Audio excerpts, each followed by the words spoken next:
बाबा प्रणाम। जय श्री जगन्नाथ। बाबा ए गला कम बस भजन भजन गाइला आड़ शंखी काटुची आर उपाय कौन माने? आर उपाय कौन माने जो आमे जो पानी पीऊचे ठंडा पानी तो प्रत्येक जगार गोटे खारी पानी थाए गोटे मीठा पानी भी थाए। पानी यदि आयरन अंश थाए आयरन अंश थिले कौन हम से पानी गुटा जो फुटेब फुटेले गोटे धला पाउडर भाई गोटे चूनटा लेयर तल लेवल बसी जाए आ से पानी टी उतरे क्षीर जमी उतरनी सेमती उतर जान आयरन अच्छी फुटेदेला भलसे फुटीगला कौन हम से धला गुंड पूरा तले बसी जाइए से पानी आम मीठा अच्छी सफा अच्छी पीऊचे पीला कौन हम से पानी से पाउडरटा से गुंडटा आम गलार पड़े आम पेट भर भी जाए कि गलार जा फिल्टर होमर तो हजम हुए कि तार कि अंश आम गलार रही जाए गलार रहीगला सेटा कौन हुए शंखी काटे गला मोटा हो जाए भजन गाइले स्वरटा उठे पारे ताप गोटे अच्छी उपाय उपाय कौन अच्छी देख आम एमती बसिले जोगरे बसला कौन करवा आम ना श्वास प्रश्वास को बाहर को छाड़ीदेवा बाहर को श्वास प्रश्वास छाड़ीदेवा छाड़ी पाटी बंद करी नाक बाटे श्वासटा को नहीं पाटी बाटे आम नाक बाटे छाड़िया पड़ो देख कि देख देखिले जापर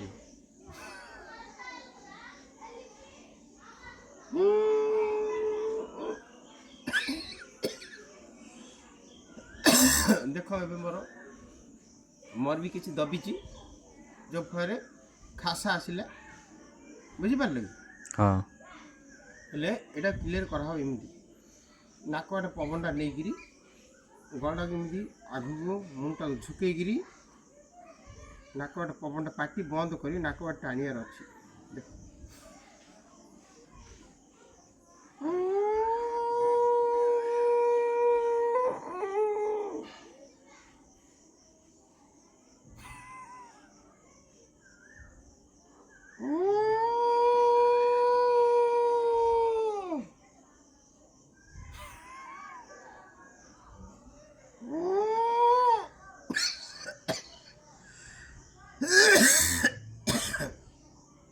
गलार पड़ जाइए कहीं 2-3 दिन ठंडा पानी मुझे पी देती पीवा फल किछटा गलार तार कि पानी अंश जमी जा जो फल गला क्लीयर ना एमती आम 8-10 थर कर सारापर गलाटा ऑटोमेटिक क्लीयर हो देख कर भल निश्वासटा को बाहर को छाड़देव मुंडटा झुकईदेव आ थे टाण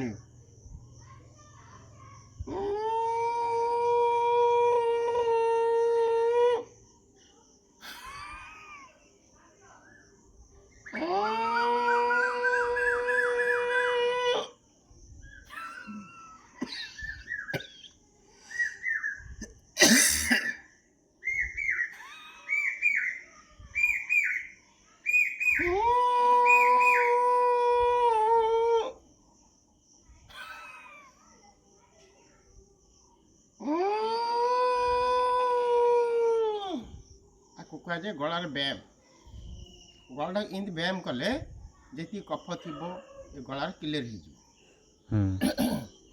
आ गोटे कथा जो आम अलिलम विलोम करुचे सेपट श्वास नहीं भितर किसी समय रखुचे आर पट किसी समय छाड़ुचे भितर किसी समय रखी आउ थे राइट पट छाड़ुचे राइट पटे बाहर के समय रखला आउ थे लेफ्ट बंद करी नहीं भीतर किसी समय रखुचे रखला आउ थे कौन करुचे आउ थे राइट टा बंद करी लेफ्ट पटे छाड़ी दौचे लेफ्ट पटे भी गोटे अध सेकेंड खंडे अध मिनिट खंडे बाहर रखा पड़े यहाँ कले ଆମର ଯେଉଁ କଫ ଗୁଡ଼ାକ ଜମିଥିବ ହାର୍ଟରେ ଛାତିରେ ଗଳାରେ ଏଇ ସବୁ ଯାକ ମରିଯାଏ। କଫ ଗୋଟେ ପାଣିର ଜିନିଷ, ବୁଝିପାରିଲା। ହଁ ବାତ ପିତ୍ତ କଫ ପାଣିରୁ ସୃଷ୍ଟି ହୁଏ। ଏଗୁଡ଼ା କଲେ କ'ଣ ହେବ, ଆମର ଯେଉଁ ଥିବ ସେଗୁଡ଼ା ଏମିତି ଦେଖ, ଆଜି ଘର ଝାଟେଇଛେ, ଘର ଝାଡ଼ୁ ମାରିଛେ, 2 ଦିନ ପରେ ଝାଟିଲେ ତାର ଧୂଳି ବାହାରୁଛି ନା ନାହିଁ, ହଁ ବାହାରୁଛି। ହଁ ସେଇ ଟାଇପ୍ର ଆମେ ଯେତିକି ଯା ପାଣି ଆମେ ପିଉଛେ ସେଇଟା ଭଳିଆ ତାର ଗୋଟେ ସେ ପାଣିର ଗୋଟେ ଲେୟାରଟି ଆମର ଗଳାରେ ପଡ଼ିଯାଇଥାଏ, ଯେଉଁ ଫଳରେ ଆମେ ଗୋଲମରିଚ ଉଷୁମ ପାଣି ବ୍ୟବହାର ନ କଲେ ଆମର ସେ ଗଳାଟା ଦବିଯାଏ। ଆଉ ଆବାଜଟା ଖାଉଁ ଖାଉଁ ମୋଟା ଆବାଜ ଆସେ। ଭଜନ ଗାଇଲେ ଶ୍ରୁତି ମଧୁର, କାନକୁ ଶୁଣିବା ପାଇଁ ଏତେ ସୁନ୍ଦର ଲାଗିବନି। ଜଣେ ଜଣେ କହୁନାହାନ୍ତି ତୁ ଗାଉନୁ, ଭଲ ଭଜନ ହେଉଛି ତୋର। ନା ମୋର ଗଳାଟା ଭଲ ନାହିଁ, ଗଳା ମୋଟା ଗଳା, ଗାଉଁ ଗାଉଁ ଶୁଭୁଛି। ଆର କାରଣ ସବୁ ହେଲା ଏହା। ସେଥିପାଇଁ ଆମେ ଏଇଗୁଡ଼ା କରିବାକୁ ପଡ଼ିବ। ଦେଖ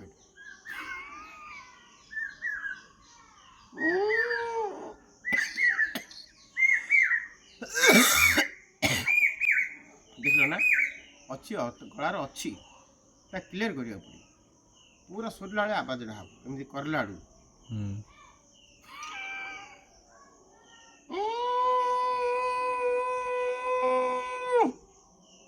ନାକଟେ ପଉଣ୍ଡ ଝିକିବାର ଅଛି, ପ୍ରେସରରେ ଗଳାରେ ପ୍ରେସର ପଡ଼ିବାର ଅଛି, ବୁଝିପାରିଲା।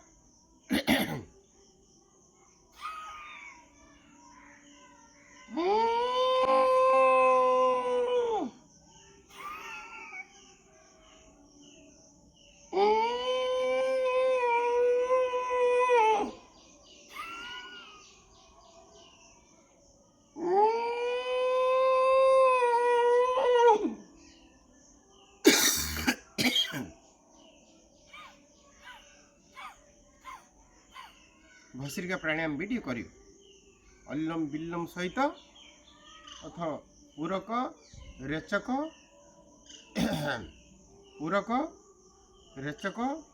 ଅଥବା କୁମ୍ଭକ କରିବାକୁ ପଡ଼ିବ। କୁମ୍ଭକ ମାନେ ନେଇକିରି ରଖିବା, ରେଚକ ମାନେ ନେଇ ଛାଡ଼ିଦେବା, ପୂରକ ମାନେ ପବନ ଆମେ ଭିତରେ ନେଇକି ରଖିବା। କୁମ୍ଭକ ମାନେ କିଛି ସମୟ ରଖିଲେ, ରେଚକ ମାନେ ଆଉ ଥରେ ଛାଡ଼ିଦେଲେ ବାହାରକୁ, ବାହାରେ କିଛି ସମୟ ଆମେ ରହିବା, ବୁଝିପାରିଲା। ଏଇଗୁଡ଼ାକ ଆଉ ଗୋଟେ ହେଠି ଯେଉଁ ଭସ୍ତ୍ରିକାଟା ଯେଉଁଟା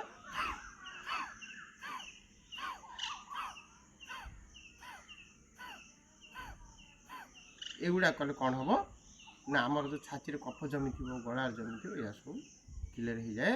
ଏଇଟା ପ୍ରତ୍ୟେକ ଦିନ କରିଲେ ତ ଭଲ। ଆଉ ତୁମେ 4 ଦିନ 8 ଦିନ କରିବନି, ନ କଲେ ସବୁ କଫ ଜମିବା ଆକା ନା। ଯେଉଁ ଆମର କିଏ ପେଟରେ ବି ପଥରି ହେଉଛି, ପଥରି ଏଇଥିପାଇଁ ହେଉଛି, ଆମେ ଖାଇଲେ ଶୋଇଲେ ଆମେ ମେହନତ କଲେନି, ଯେଉଁ ଫଳରେ ଆମର ସେଇ ପାଣିର ଲେୟରଟା ଯାଇକିରି ପେଟରେ ଜମି ଯାଉଛି। ପେଟରେ ଜମିବନି କାହିଁ ପଥରି ହେବନି, କାହାର ହେବନି ପଥରି ଜାଣିଛ ନା, ଯେଉଁମାନେ ସୂର୍ଯ୍ୟ ନମସ୍କାର କରନ୍ତି। ସୂର୍ଯ୍ୟ ନମସ୍କାର କଲେ ଆଉ ପେଟରେ ପଥରି ହେବନି। ମଣିଷ ତ ଅଳସୁଆ, ଆଉ ଅଳସୁଆ ଯୋଗୁଁ ଆମର ଏ କାର୍ଯ୍ୟ ଯାକ ସଫଳ ହେଉନି। ଆମେ ଡେଲି କିଛି ନା କିଛି ବିମାରୀ ପଡ଼ୁଛି, ବୁଝିପାରୁଛ ନା। ଜୟ ସିୟା ରାମ।